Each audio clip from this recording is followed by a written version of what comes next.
അർജുൻ എന്ന് പറയുന്ന സഹോദര സമുദായത്തിലെ ഒരു ചെറുപ്പക്കാരനാണ്. ആ സഹോദരന് അച്ഛനുണ്ട്, അമ്മയുണ്ട്, ഭാര്യയുണ്ട്, സഹോദരങ്ങളുണ്ട്, സഹോദരിമാരുണ്ട്. വലിയ വേദനയിലാണ്, വലിയ പ്രയാസത്തിലാണ്. വാഹനം നിർത്തിയതാണ്. അതിൻ്റെ മുകളിലേക്ക് വലിയ മണ്ണിടിഞ്ഞ് വീണ് 4-5 ദിവസമായി ആ വാഹനത്തിൻ്റെ ഉള്ളിൽ അർജുൻ എന്ന് പറയുന്ന ചെറുപ്പക്കാരൻ ജീവനോടെയുണ്ടോ, അതല്ല മരണം സംഭവിച്ചിട്ടുണ്ടോ, ഒന്നും അറിയാതെ വലിയ പ്രയാസത്തിലാണ്, വലിയ വേദനയിലാണ്, വലിയ വിഷമത്തിലാണ്. അല്ലാഹുവേ, പരിഹാരം നൽകണേ അല്ലാ.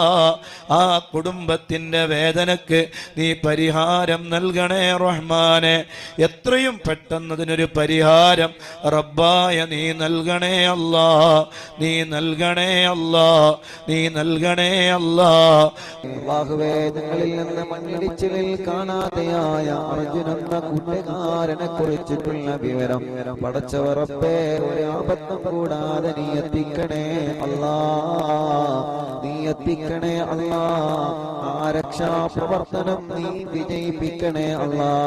അതിൽ പങ്കെടുത്ത എല്ലാവർക്കും നിന്റെ കാവല് കൊടുക്കണേ റബ്ബേ. നിങ്ങളുടെ കേരളക്കാരനായ ഒരു മലയാളി അർജുൻ, ആ അർജുൻ അതാ ലോറി ഡ്രൈവറാണ്.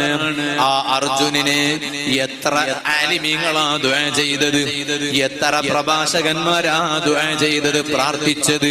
അർജുനിനെ ജീവനോടെ തിരിച്ചെത്തിക്കണേ അല്ലാ. ഞങ്ങൾക്ക് എൻ്റെ അർജുനെങ്കിൽ ലാസ്റ്റ് ആയിട്ടെങ്കിലും എനിക്കൊന്ന് കാണണം. അപ്പം അതിന് വേണ്ടിയിട്ട് അപേക്ഷയ്ക്കാണ് ഗവൺമെൻറ്റിനോട്.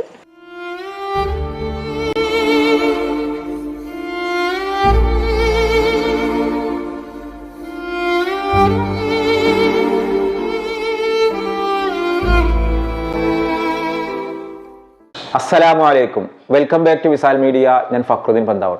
അർജുൻ എന്ന ചെറുപ്പക്കാരന് വേണ്ടി 8ാം ദിവസവും കനത്ത തെരച്ചിലാണ്. പടച്ച റബ്ബേ, ആ യുവാവിനെ കിട്ടണം എന്നുള്ള പ്രാർത്ഥനയിലാണ്. എന്നെ അത്ഭുതപ്പെടുത്തിയത് മക്കയിലും, പരിശുദ്ധ മക്കയിലും മദീനയിലും വെച്ചിട്ട് നമ്മുടെ മതപണ്ഡിതന്മാര് അർജുൻ എന്ന ഹിന്ദു സഹോദരന് വേണ്ടി പ്രാർത്ഥിക്കുന്നത് കാണുമ്പോഴാണ്. ഇങ്ങനെ മറിച്ചൊന്നും സംഭവിക്കുമോ? ഒരിക്കലും എനിക്ക് തോന്നുന്നില്ല.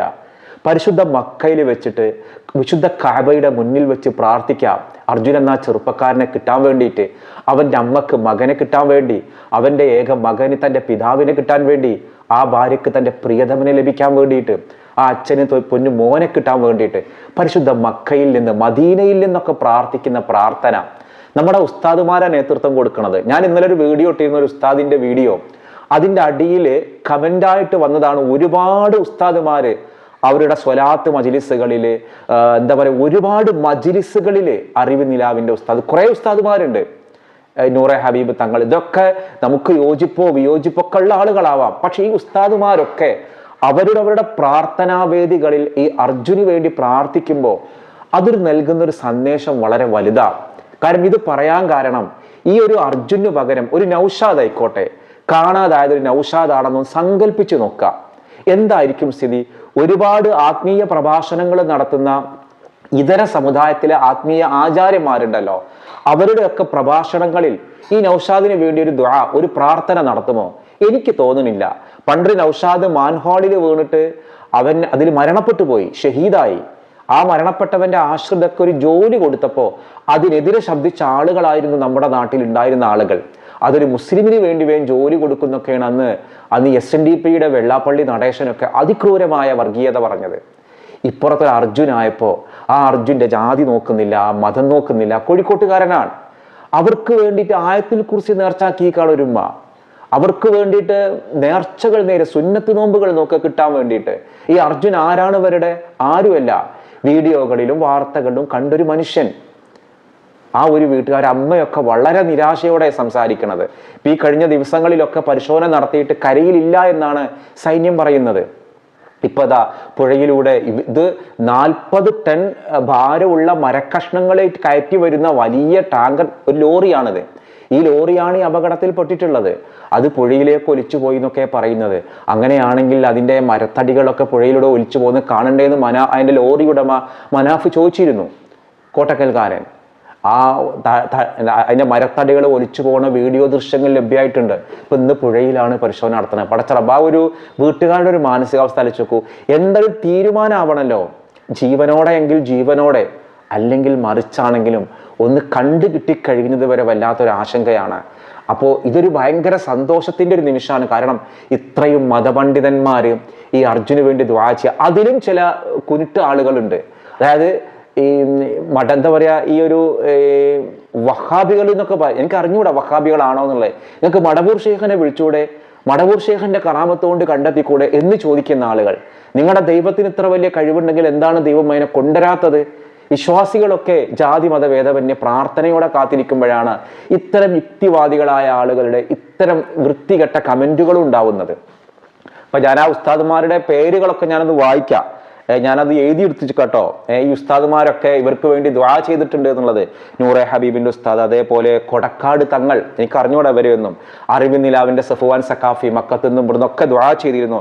പിന്നെ മദനീയ ഉസ്താദ്, പിന്നെ റഷീദ് സഖാഫി, ഇതൊന്നും ഇപ്പൊ എനിക്ക് പരിചയമുള്ളവരല്ല. ഇവരൊക്കെ മടവൂർ മജ്ലിസിൽ നിന്ന് ദുആ ചെയ്ത ആളുകളാണ്. അതോടൊപ്പം ഹബീബ് വാഫി, സമീർ ദാരിമി, നൗഫൽ സഖാഫി, ഞാൻ അങ്ങനെ ഇതൊക്കെ ഒന്ന് ഒരു കടലാസിൽ എഴുതിയെടുത്ത, ഒരു ബുക്കിൽ എഴുതിയെടുത്തതാ.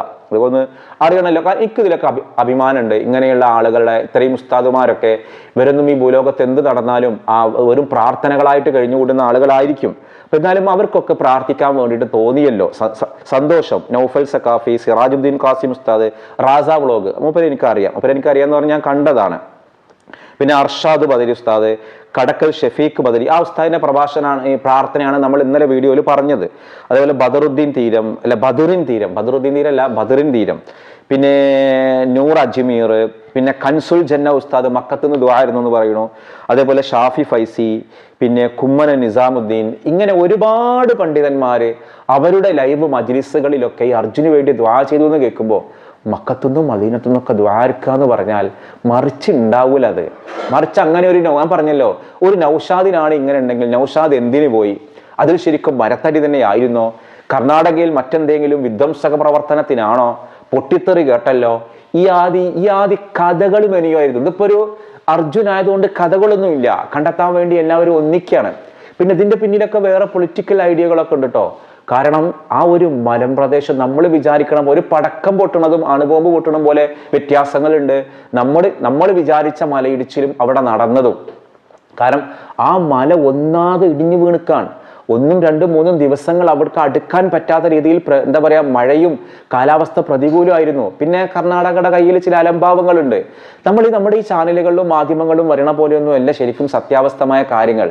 ഈ ലോറി ഇടുമ്പോൾ മനാഫ് പറഞ്ഞു ഇന്ന ആക്രമിക്കാൻ വന്നു, ഇന്നങ്ങോട്ട് കയറ്റുന്നില്ല, അവിടുത്തെ മുഖ്യമന്ത്രി സിദ്ധരാമയ്യ വന്നു പോയി എന്നല്ലാതെ കാര്യമില്ല. പിന്നെ സിദ്ധരാമയ്യ പുഴ ഇറങ്ങിയെടുക്കുവോ? അതിനൊക്കെ ഒരു സംവിധാനങ്ങളില്ല. അതൊക്കെ അല്ലേ ചെയ്യുള്ളൂ. നമ്മളാണെങ്കിലും ഇത്രയൊക്കെ തന്നെ ഉണ്ടാവുള്ളൂ. നമ്മുടെ നാട്ടിൽ അപകടം നടന്നിട്ട് പുറത്തുനിന്ന് ഒരാൾ വന്ന് വലിയ ആളാവുമ്പോൾ നമ്മുടെ പോലീസ് ആട്ടി ഓടിക്കും. അത്ര തന്നെ അവർ ചെയ്യുന്നുള്ളൂ. ഇതിൻ്റെ ഒരു പ്രത്യേകത എന്താണെന്ന് വെച്ചാൽ അവിടെ ഒരു കർണാടകക്കാരനെ കാണാതായിട്ടുണ്ട്, ഒരു തമിഴ്നാട്ടുകാരനും കാണാതായിട്ടുണ്ട്. ഇവർക്ക് വേണ്ടിയിട്ടൊന്നും ആരും ശ്രദ്ധിക്കുന്നില്ല. ഇതാണ് മലയാളിയുടെ ഒരു മെച്ചം. മലയാളി പൊളിയാണ് എന്ന് പറയുന്നത് ഇതാണ്. ഈ മലയാളിയായ അർജുന് വേണ്ടിയിട്ട് ഇത്രയും ഉസ്താദുമാര് ദുആ ചെയ്യാണ്. ഇത് വെറുമൊരു ഇവരുടെയൊക്കെ പ്രാർത്ഥനാ സദസ്സുകളിൽ ഇവരൊക്കെ പ്രാർത്ഥനയായിട്ട് നടക്കുന്ന ഉസ്താദുമാരാണ്. ഒരുപക്ഷെ രാജ്യത്തിന്റെ വേറെ എവിടെയെങ്കിലും ഒരു മുസ്ലിം കൊല്ലപ്പെട്ടാൽ പോലും ഇവരുടെ പ്രാർത്ഥനയിൽ ഉണ്ടാവൂല. പൊളിറ്റീഷ്യനെ പേടിച്ചിട്ട്, അത് വേറെ രീതിയിൽ വ്യാഖ്യാനിക്കുമെന്ന് പേടിച്ചിട്ട്. പക്ഷെ ഉസ്താദുമാരൊക്കെ അർജുന് വേണ്ടി ദുആ ചെയ്യുക. ഇതാണ് മലയാളിയുടെ ഒരു ഒത്തൊരുമ. മലയാളിക്ക് ഒരുപാട് കഴിവുണ്ടായത് കൊണ്ടല്ല, മലയാളിയാണ് എന്നുള്ള അവിടെ ജാതിയും മതമൊക്കെ മാറും. അതിൻ്റെ ഇടയിലും ചില പുഴുക്കുത്തുകളൊക്കെ ഉണ്ട്. മടവൂർ ഷേഖ് കണ്ടെത്തിയോ, ദൈവത്തിന് കഴിവുണ്ടെങ്കിൽ ദൈവത്തിനും കണ്ട് കണ്ടെത്തി കൊടുന്നൂടെ എന്നൊക്കെ പറഞ്ഞിട്ട് ആ ഒരു അർജുനന്റെ അമ്മ സങ്കടപ്പെട്ട് പറയാണ്, പ്രതീക്ഷയുണ്ടായിരുന്നു സൈന്യത്തിന്റെ വരവിൽ, പക്ഷേ അതിനില്ല. അവരുടെ ഭാര്യയൊക്കെ പറയുന്നത് കേൾക്കുമ്പോൾ ഉള്ളിൽ വല്ലാത്തൊരു പെടച്ചിൽ. എൻ്റെ മോനെ ഇനി ജീവനോടെ കിട്ടുന്നില്ല ഒരു പ്രതീക്ഷയില്ല. കാരണം ഞാൻ ഇന്ന് വൈകുന്നേരം അറിഞ്ഞ് വീഴാൻ ചാൻസ് ഉള്ളൊരു വലിയ കുഴി അവിടെ ഉണ്ടായിട്ട് ആ കുഴീൻ്റെ മേത തപ്പാതെ അവിടേക്ക് മണ്ണ് കൊണ്ടുപോയിട്ട് അവിടുത്തെ ഭരണത്തിനോട് അവിടുത്തെ പോലീസിനോട് ഒന്നും എനിക്ക് ഒരു വിശ്വാസം വരുന്നില്ല. കേന്ദ്രം സഹായിക്കാനാണ് പട്ടാളത്തിനെ അങ്ങോട്ട് വിട്ടിരുന്നത് എങ്കിൽ അതിന് വേണ്ട എക്യുപ്മെന്റ്സും ഉണ്ടാവുക, ഇനി അതെടുക്കുകയും ചെയ്യേനി. ഞങ്ങൾ മനസ്സ് പ്രതീക്ഷിച്ച എന്താ പറയുക, ടണൽ ദുരന്തത്തിലൊക്കെ പെട്ട പോലെ എൻ്റെ മോൻ ജീവനോടെ തിരിച്ചു വരുന്നു. ഞങ്ങൾ ഇത്രയും ദിവസം ഞാൻ ഒരു മീഡിയയ്ക്ക് മുന്നിലും ഇങ്ങനെ വന്നിരുന്നിട്ടില്ല. ഞാൻ റിപ്പോർട്ട് കൊടുത്തിട്ട് അങ്ങനെ ഒന്നും വർത്താനൊന്നും പറഞ്ഞിട്ടില്ല. പക്ഷേ എനിക്ക് പറ്റൂല. എനിക്ക് എങ്ങനെയും ഞങ്ങൾക്ക് എൻ്റെ അർജുനെങ്കിൽ ലാസ്റ്റ് ആയിട്ടെങ്കിലും എനിക്കൊന്ന് കാണണം. അപ്പം അതിന് വേണ്ടിയിട്ട് അപേക്ഷയ്ക്കാണ് ഗവൺമെൻറ്റിനോട്. ഏതായാലും എത്രയും പെട്ടെന്ന് ആ ചെറുപ്പക്കാരനെ കിട്ടണം എന്നുള്ളൊരു പ്രാർത്ഥനയിലാണ്. ഒരു പക്ഷെ ജീവനോടെ ഉണ്ടാവും. നമ്മൾ തന്നെ ഒന്ന് കണ്ണടച്ചിട്ട് എവിടെയെങ്കിലും ഒന്ന് പെട്ടുപോയൊക്കെ ശ്വാസം മുട്ടിപ്പോവും. ഇതാ മനുഷ്യൻ, നമ്മൾ ലോറിക്ക് അത്ര കഴിവുണ്ട്, ഇത്ര ദിവസം 6-7 ദിവസങ്ങളോളം ആ ലോറിക്കുള്ളിൽ വായു ഉണ്ടാവും, അതങ്ങനെ ഈ തള്ളലുകളൊന്നും വേണ്ട.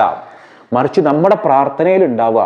കാരണം അതൊന്നും അല്ല കാര്യങ്ങൾ. കാരണം ഈ മലയൊക്കെ ഇടിഞ്ഞണ്ട് വീണപ്പോഴേ ഇത് വലിയ പാറക്കല്ലുകൾ, ആ വലിയ പുഴയിലൊക്കെ വേറൊരു മൺകൂനുണ്ടായിക്കാണ്. ഇത് നമ്മുടെ സങ്കല്പത്തിനപ്പുറത്തുള്ള വലിയ ദുരന്തമാണ്.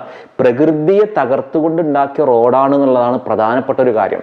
പ്രകൃതിയെ തകർത്തുകൊണ്ടുണ്ടാക്കിയ റോഡ്, ആ റോഡാണ് ശരിക്കും ഇത്തരം ഒരു അപകടം ഉണ്ടാക്കിയത്. അപ്പം അതിലൂടെ പോണ അവിടെ 6-7 ആളുകളുടെ മൃതദേഹങ്ങൾ കിട്ടിയിട്ടുണ്ട്. ടാങ്കർ ലോറി ഈ പുഴയിൽ പൊട്ടിത്തെറിച്ചിട്ടുണ്ട്. അപ്പോഴൊന്നും ഈ അർജുനന്റെ ഈ ഒരു കരയിൽ തന്നെ ഉണ്ട് എന്ന് പറഞ്ഞ് വാശി പിടിച്ചിട്ട് അവിടെയൊക്കെ പരിശോധന നടത്തി. പക്ഷെ ആ പരിശോധനയിലൊന്നും ഇല്ല. ഇപ്പൊ സൈന്യം പറയുന്നത് അർജുൻ കരയിലില്ല, ഇനി പുഴയിലായിരിക്കാം എന്നുള്ളതാണ്. പുഴയിലാണ് തെരയുന്നത്. വെള്ളത്തിന്റെ അടിയിൽ തെരയുന്ന അല്ലെങ്കിൽ റഡാർ സംവിധാനങ്ങൾ ഉപയോഗിച്ച് കണ്ടെത്താനുള്ള എല്ലാ എക്യുപ്മെന്റ്സും കൊടുത്തിട്ടുണ്ട്. പിന്നെ സൈന്യം വെറും കൈയോടെ വന്നിട്ട് പരിശോധന നടത്തുന്ന ആരോപണങ്ങളും നിലനിൽക്കുന്നുണ്ട്. ഒരു കാര്യം ഉറപ്പാണ്, കർണാടക ആദ്യം ഒരു അലംഭാവം കാട്ടിയിരുന്നു. ഏതായാലും ആ പൊന്നുമോനെ വേഗം കിട്ടണേ എന്നുള്ളതാണ്. അള്ളാഹു അതിനൊരു തീരുമാനം ഉണ്ടാക്കുന്ന പ്രാർത്ഥനയിലാണ്. ഓരോ മലയാളിയും കാത്തിരിക്കുന്നത് അർജുനൻ തിരിച്ചവരാണ്. ഇതേപോലെ ഒരു കന്നഡക്കാരൻ, ആ കന്നഡ ഫാമിലിയൊക്കെ പറയണത് ഞങ്ങൾക്ക് വേണ്ടി ശബ്ദിക്കാൻ ആരും ഇല്ല എന്നുള്ളതാണ്. തമിഴ്നാട്ടുകാരനായ വേറൊരാളെയും കാണാതായിട്ടുണ്ട്, അയാൾക്ക് വേണ്ടിയും ശബ്ദിക്കാൻ ആളില്ല. ഏതായാലും ഈ മലയാളിയായ അർജുനെ കിട്ടട്ടെ. ഇതിൻ്റെ ഇടയിൽ ഇതൊരു പർവ്വതീകരിച്ചിട്ട് കർണാടക ഒന്നും ചെയ്യുന്നില്ല, കർണാടക വെറുതെ വെറും കൈയോട് നോക്കിയിരിക്കുകയാണ്, മുഖ്യമന്ത്രി വന്നുപോയി എന്നുള്ള വാദഗതികളൊക്കെ കാര്യമറിയാതെ ചെയ്യുന്ന കാര്യങ്ങളാണ്.